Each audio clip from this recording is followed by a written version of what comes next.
This news is sponsored by Hope Hospital. Covid काल में नागपुर महानगर पालिका ने पैरामेडिकल स्टाफ के तौर पर सैकड़ों युवाओं को भर्ती किया था। उन्हें 15 से 25 हजार प्रति माह देने का वादा भी किया था। हुआ भी वैसा ही, सभी को भर्ती कर विभिन्न स्थानों पर वैक्सीनेशन सेंटर पर और हॉस्पिटल में कार्यान्वित भी किया गया। मगर अब जब कोरोना का प्रभाव थोड़ा कम हुआ है तो नागपुर महानगर पालिका ने बिना कोई नोटिस दिए अधिकांश कर्मचारियों को काम पर से निकाल दिया है। ऐसे में यह सभी लोग अपने रोजगार को लेकर परेशान हैं। उनसे बात की है हमारे संवाददाता प्रकाश शुंकलवार ने। कोविड काल में जान की बाजी लगाकर जो लोग नागपुर को आरोग्य सेवा दे रहे थे, आज उन्हें एनएमसी ने जो है काम से निकाल दिया, ऐसा इनका आरोप है। हमसे बात करेंगे, आज वो निवेदन देने आए हैं एनएमसी में। वो उनसे बात करेंगे कि क्या पूरा माहौल है और क्या प्रॉब्लम है, क्या परेशानी है। ऐसे आज इतने लोग जमा हुए हैं, क्या प्रॉब्लम है कि आज आप निवेदन दे रहे हैं? देखिए, सबसे बड़ा प्रॉब्लम जो है वो ये है कि हमारे नागपुर का जो आबादी है, जो पॉपुलेशन है, वो नियर अबाउट 35 लाख प्लस है। और ये जनता को पता नहीं है कि हमारे पास जो बेड की व्यवस्था है वो 12,500 की ही है, 12,500 के अप्रॉक्सीमेट है। और इसमें जो 90% जो बेड्स है वो ऑक्यूपाई किए हैं प्राइवेट हॉस्पिटल्स में। और नागपुर महानगर पालिका जो है वो प्रमोट कर रही है प्राइवेट हॉस्पिटल्स को। अभी आप ये सोच लो कि ये बच्चे यहाँ पे क्यों आए। ये बच्चे पैरामेडिकल स्टाफ्स है, ये बच्चे जो फ्रंटलाइन वर्कर है, ये जो बच्चे जो हेल्थ वर्कर है, ये लोगों ने नागपुर की सेवा और नागपुर महानगर के लिए तब काम किया था जब भगवान भी मना कर दिया था काम करने के लिए। जब सेकेंड वेव आई थी नागपुर में, तो आप सभी को पता है कि कितने लोगों की जान गई इसमें, कितने लोगों के माँ बाप, भाई बहन, खुद के बच्चे, सब लोग इस दुनिया से चले गए।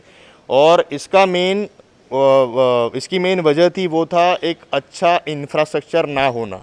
फिर भी इन बच्चों ने, ये जो पैरामेडिकल स्टाफ है, इसके अलावा ये जो हेल्थ वर्कर है, ये जो डेटा एंट्री ऑफिसर्स है, जो एक फ्रंटलाइन वर्कर बन के काम किए थे हमारे नागपुर महानगर पालिका के कोविड सेंटर में, इनको नागपुर महानगर पालिका ने as a third party agency भी हायर किया था। इन लोग को कॉन्ट्रैक्ट बेस पे हायर किया था और आज इन लोगों को डायरेक्टली बिना किसी सूचना पत्र के इनको कार्यमुक्त कर दिया है, इनको टर्मिनेट कर दिया है। और इनका ऐसा बोलना है कि हम लोगों को हमारे प्रोफेशन के अलावा भी काम करवाया गया।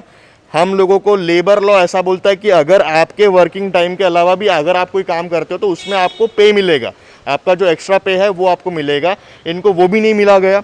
और उसके अलावा इनका जो इनके जो बेसिक मुद्दे थे वो ये थे कि जो एक बेसिक राइट होता है हर एक वर्कर का, जो एक सरकार के निजी मामले में जो काम करता है वो होता है सिक्योरिटी। इनको सिक्योरिटी भी नहीं मिली। अभी आप सबको पता है कि हालत क्या है नागपुर की आबादी जितनी है उसका 8% भी हमारे नागपुर महानगर पालिका ने वैक्सीनेशन नहीं दिया। ये आप देख पा रहे हो कि संचेती की हॉस्पिटल में, किंग्स में बराबर वैक्सीनेशन मिल रहा है, लेकिन हमारे नागपुर महानगर पालिका के जो सेंटर्स है वहाँ पे नहीं मिल रहा। और वहाँ पे जब मिल रहा था तो ये बच्चों ने बहुत मेहनत की भैया, आप देख सकते हैं इन्होंने वो टाइम पे की मेहनत जहाँ पे कोई मदद करने नहीं है। आपने खुद देखा कि जब मर रहे थे, ना पैसा काम आया ना कोई काम आया। पैसा भी हुआ तो लोगों ने लाशें नहीं उठाए अपने घर वालों को, तब ये बच्चों ने काम किया उनके लिए। और आज उनको बिना किसी इंटीमेशन लेटर के उनको निकाल दिया जा रहा है। इससे बड़ा गुनाह नागपुर महानगर पालिका मुझे लगता है कि कर नहीं सकती कि युवाओं ने इतने बेहतर तरीके से काम किया नागपुर की कोविड की सेकेंड वेव में। इन लोगों को काम से निकालने का कारण आपको क्या लग रहा है? क्या कारण हो सकता है? महानगर पालिका ने क्या नोटिस दी गई या नहीं दी है? क्या सोच के निकाला? देखिए, सबसे पहली बात तो ऐसी है कि नागपुर महानगर पालिका जो कि सबसे बड़ी सरकार है एक शहर की, नागपुर शहर की, और नागपुर महानगर पालिका का ये जो कॉमन सेंस है, ये जो एक कॉमन सेंस है, ये कॉमन सेंस एक बच्चे को भी समझता है कि जब नागपुर में पैंडेमिक चल रहा है, जब हम लोगों ने 10% का भी वैक्सीनेशन कंप्लीट नहीं किया, तो इन हेल्थ वर्कर को निकालने की ज़रूरत क्या है? और ये मैं आपके माध्यम से पूरी की पूरी जनता को मैं बताना चाहता हूँ कि ये जो पॉलिटिकल प्रोपोगेंडा जो चला रही है नागपुर महानगर पालिका, ये बंद करे, ये खिलवाड़ ना करे बच्चों के साथ। अभी आप खुद सोचिए कि आने वाले टाइम में जो भी वैकेंसीज खुलती है तो नागपुर महानगर पालिका पैसे कैसे कमाते हैं? नागपुर महानगर पालिका इतनी सक्षम नहीं है क्या कि वो खुद का एडवर्टीजमेंट निकाल के, खुद का मैन पावर लगा के इन बच्चों को हायर करे? J&J कंसल्टेंसी की ज़रूरत क्या थी? इन डेटा एंट्री ऑफिसर्स को जिन्होंने हायर किया था, उन कंसल्टेंसी की ज़रूरत ही नहीं थी। अभी आप जितने भी जो ट्रांजैक्शंस देखते हैं डेटा एंट्री ऑफिसर्स के अकाउंट में जो पैसा आया है वो एनएमसी की तरफ से आया नहीं, जबकि इन्होंने एनएमसी के लिए काम किया था। जोन ऑफिसर कोई अलग तो नहीं है ना, जोन ऑफिसर्स एनएमसी के ही तो है। जोन्स एनएमसी की, आप मंगलवारी, आसी जोन, धर्मपेट, लक्ष्मी नगर, नेहरू नगर, सबके सब एनएमसी के तो है। तो ये सब एक जो पॉलिटिकल प्रोपेगेंडा खिला था इनको जॉब से निकालने का और खुद के रिलेशन वालों को लेने का, खुद के रिश्तेदारों को लेने का। उसके अलावा आपको पता है कि पैसे ये लोग कैसे कमाते हैं। आज बेरोजगारी इस देश में 18% भी क्रॉस कर दी है, और ये 18% जब क्रॉस किया तो हर एक बेरोजगार जो इंजीनियर हो या वो डॉक्टर हो वो 8,000 की नौकरी के लिए भी मर रहा है। तो ये तो गवर्नमेंट जॉब है भैया। इनकी भर्ती जो है महानगर पालिका ने की थी, मगर सैलरी इनको महानगर पालिका ने नहीं दी, किसी थर्ड पार्टी ने दी। ऐसा क्यों? देखिए, इसमें जो डेटा एंट्री ऑफिसर्स थे, डेटा एंट्री ऑफिसर्स को कोई भी डॉक्यूमेंटेशन नहीं मिला। डेटा एंट्री, आप देखिए, आप जब एक एम्प्लॉयर एक एम्प्लॉय को जब हायर करता है तो लेबर लॉ के अकॉर्डिंग उसका जो बेसिक डॉक्यूमेंटेशन होता है वो बेसिक डॉक्यूमेंटेशन एम्प्लॉयर करता है। अगर मैं किसी बैंक में काम कर रहा हूँ और मैं XYZ कंसल्टेंसी की तरफ से मैं अगर गया तो मुझे XYZ कंसल्टेंसी पे नहीं करेगा ना, मुझे तो वो मेरा एम्प्लॉयर पे करेगा। तो फिर ये एनएमसी ने पे इनको क्यों नहीं किया? सबसे पहला सवाल ये है। इसी के लिए हमने एक आवेदन पत्र ड्राफ्ट किया है। आज हम लोग महापौर जी से मिलेंगे, और ये जो 18% जो बेरोजगारी गिरी है इस देश में, मुझे आज तक लगता था कि इस देश की आबादी 135 करोड़। आपको लग रहा है कि ये जो घटना है, जो इनको डायरेक्ट पे नहीं हुआ है, इसमें कुछ घोटाला हुआ है? बिल्कुल बिल्कुल, ये तो एक बच्चा भी बता पाएगा, क्योंकि आप खुद सोचिए कि इस देश में 135 करोड़ की आबादी है और हमारे पास सिर्फ 3.25 करोड़ जॉब्स है। 3.25 करोड़ जॉब में ये बच्चे अगर प्राइवेट में भी काम करते हैं और प्राइवेट में भी इनको एज एन एम्प्लॉयर, जो एम्प्लॉयर है वो इनको पे करता है, तो आप ये तो नागपुर महानगर पालिका, इनको तो समर्थन बेरोजगारी को बिल्कुल देना नहीं चाहिए। इनका काम है इन बच्चों को एम्प्लॉय देना, एम्प्लॉयमेंट देना, जहाँ पे ये बच्चे, देखिए बात सैलरी की नहीं है यहाँ पे। ये जो एक मुद्दा जो छिड़ा, ये बात सैलरी की नहीं है, बात है इनके इमोशनल सेंटिमेंट की। क्योंकि इन्होंने एक बच्चे की तरह नागपुर की जनता की सेवा की है।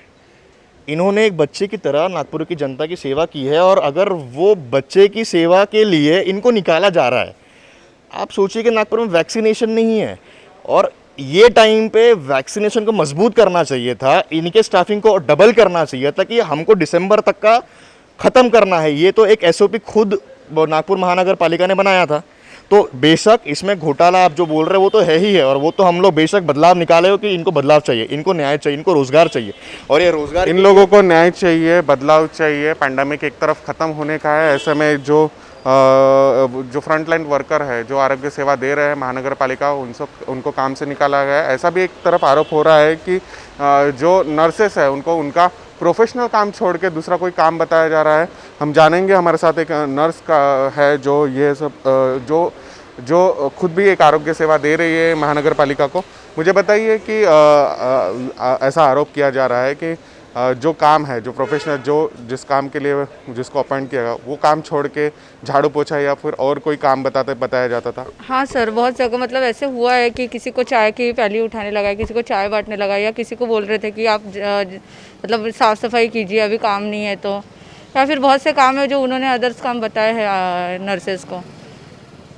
अगर आप नहीं करते हो वो सब काम, तो आपको क्या धमकी दी जाती थी या फिर क्या कहा जाता था आपके सीनियर्स की तरफ से? सर, बोला जाता था कि आपको अभी ये नहीं है, काम नहीं है, तो आपको ये करना ही पड़ेगा, नहीं तो फिर हम आपके ऊपर कंप्लेंट करेंगे, ऐसा वैसा, या फिर आपको रिज़ाइन लेटर दे देंगे, समथिंग ऐसा बहुत कुछ बोला गया है सर। मैं अतुल खोबरागड़े,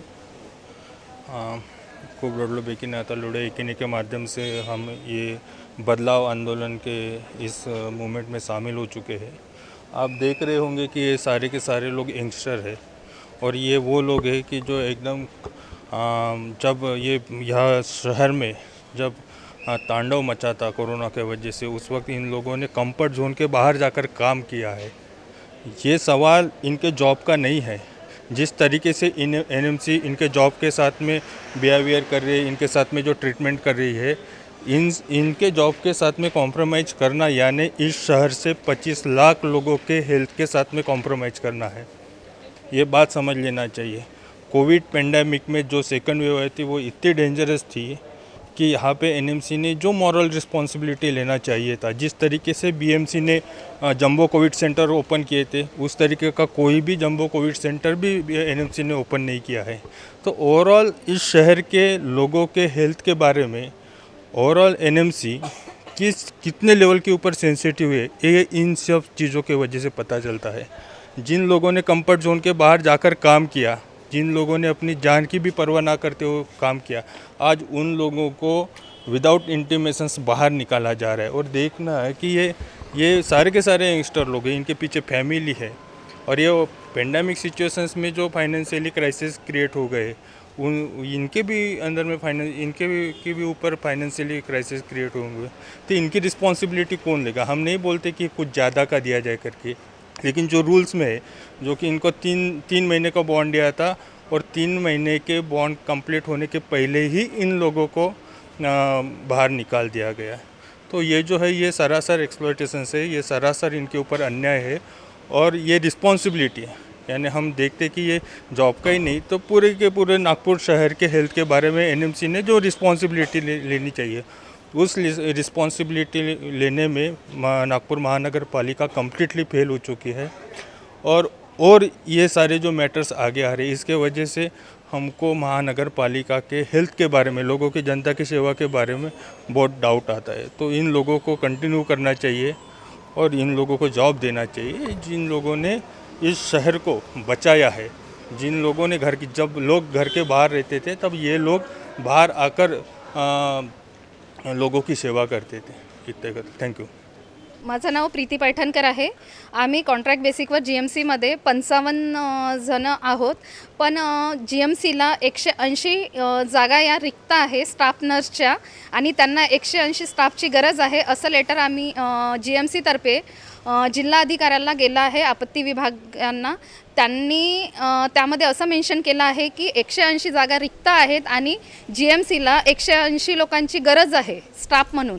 तर जे कॉन्ट्रॅक्ट बेसिकवाले 55 स्टाफ आहे, तर त्यांना कार्यमुक्त न करता त्यांना त्या जागी एका बॉन्डवर, म्हणजे 11 महिन्याच्या कॉन्ट्रॅक्ट बेसिकवर तरीही ठेवण्यात यावं, असं या प्रकारचं हे लेटर गेलेलं आहे. पण त्यावर काही ॲक्शन न करता आम्हाला कार्यमुक्त करण्यात आलेलं आहे. आणि आम्ही आमच्यातर्फे 55 लोकांनी GMC इथे कलेक्टर ऑफिसला आणि पालकमंत्र्यांना ही ॲप्लिकेशन दिली आहे, आणि त्यासोबत या 55 लोकांची लिस्ट पण जोडलेली आहे, पण अजूनपर्यंत त्यावर काही ॲक्शन झालेलं नाही आहे. हमारे साथ और कुछ लोग हैं जिनसे हम बात करेंगे, उनके साथ भी ऐसे ही प्रॉब्लम हुए हैं। मुझे बताइए कि क्या हुआ, GMC से आपको निकाला गया?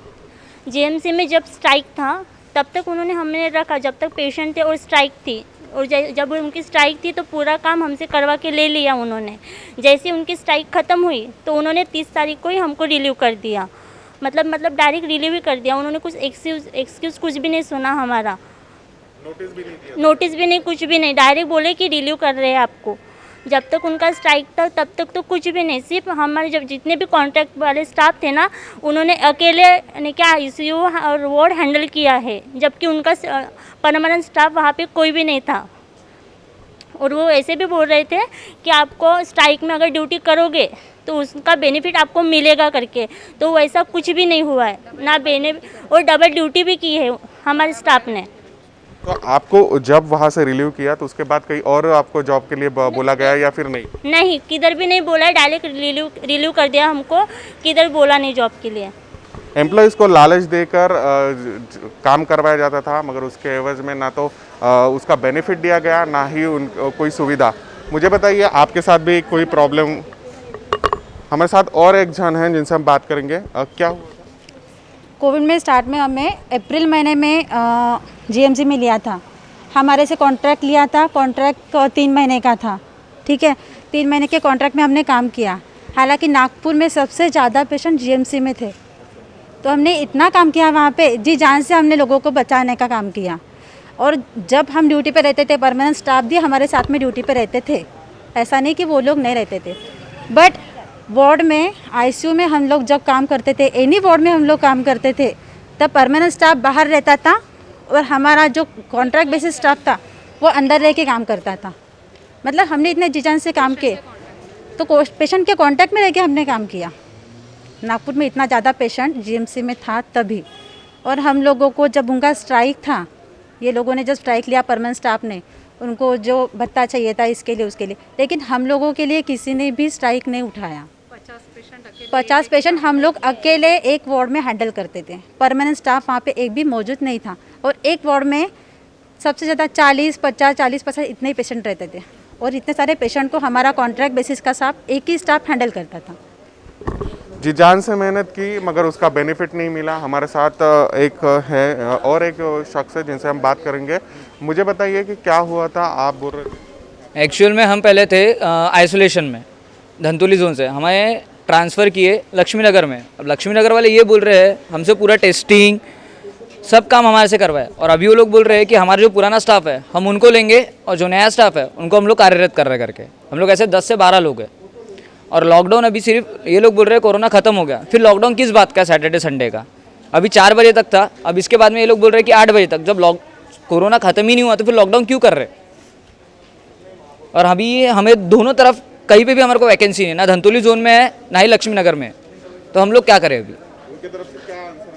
उन लोग ने यही की बोला है कि हमारा जो पुराना स्टाफ है हम उनको रखेंगे, और हमारे जो धंतोली जोन के जो हेड है उन्होंने डायरेक्ट बोला है कि अभी तक आपके जगह हम लोग ने नए लोगों को अपॉइंट किया है, अभी नए सेंटर ओपन हो गए तब हम आपको लेके करके।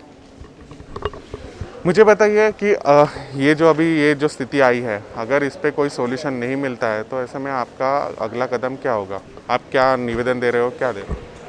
देखिए, अगर सॉल्यूशन नहीं आता है और सॉल्यूशन अगर निकालने की बात हुई तो रास्तों पे उतरना ये कोई हल नहीं है, लेकिन आखिरी हल वही है।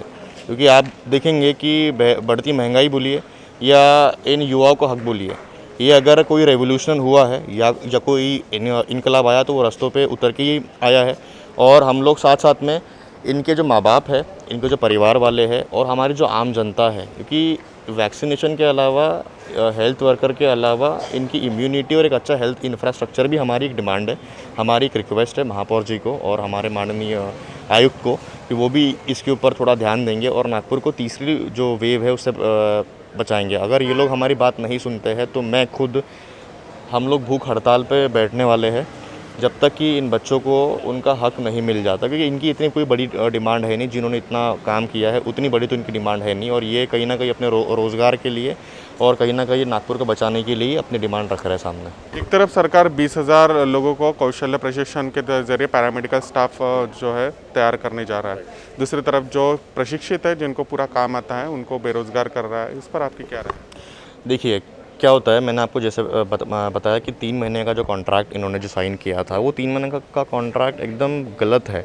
वो 3 महीने का ना होके इनकी जो डिमांड है वो 6 महीने की होनी चाहिए, और 6 महीने में भी ऑटो रिन्यूअल होना चाहिए। वो भी इसीलिए जैसे कि आपने बोला कि 20,000 जो पैरामेडिकल स्टाफ उनको ट्रेन किया जा रहा है, उनको भी नौकरी कहाँ मिलेगी? उनको नौकरी ऐसे जो नए जो हॉस्पिटल्स खुलने वाले हैं महानगर पालिका के, ऐसे जो नए हॉस्पिटल्स या जो क्लिनिक है वो खुलने वाले हैं, मोहल्ला क्लिनिक आप बोलिए, वहाँ पे कौन नियुक्त करेगा, कौन नियुक्ति देगा? वो महानगर पालिका है, वो रीजनल सरकार है, वही लोग इन बच्चों को नियुक्त करेगी। तो मेरा यही बोलना है सभी लोगों से, सभी जनता से कि वो उनको आगे आना पड़ेगा, क्योंकि कहीं ना कहीं अगर आपके पास वैक्सीनेशन आ भी गया, लगाने वाले नहीं रहेंगे तो वैक्सीनेशन का अर्थ क्या है?